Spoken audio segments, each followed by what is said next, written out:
खबरों के सिलसिले को आगे बढ़ाते हुए अब रुख करेंगे कोट अदू का थाना दायरा दीन पनाह में आरपीओ डेरा गाजी खान राना मोहम्मद फैसल का विजिट।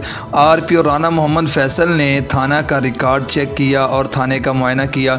इस मौके पर डीपीओ मुजफ्फरगढ़ मोहम्मद हसन इकबाल भी उनके हमरा थे। मज़ीद इस पर रिपोर्ट करेंगे हमारे नुमाइंदा बाकर हुसैन।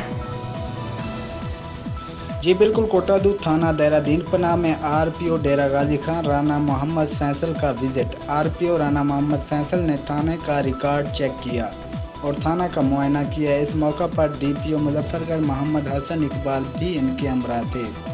डीएसपी कोटादू थाना दायरा दीन पनाह के एसएचओ महर अजीजुल्लाह को बेहतर कारकर्दगी पर शाबाश दी। इस मौका पर नए तैनात होने वाले डीएसपी कोटादू सैयद इजाज बुखारी भी मौजूद थे। सहाफ़ियों से बातचीत करते हुए आरपीओ डेरा गाजी खान राना मोहम्मद फैसल ने कहा कि शहरियों को तहफ़्फ़ुज़ देना मेरा और मेरी पुलिस का फ़र्ज़ है। पुलिस जराइम पेश के ख़ात्मे करने पर दिन रात मेहनत कर रही है और जराइम पेश अफराद कितने ही बाअसर क्यों ना हों, कानून की गिरफ्त से नहीं बच सकते। अमन व अमान कायम रखना मेरा मिशन है। अमन व अमान बरकरार रखना मेरी पुलिस का फ़र्ज़ है। जी।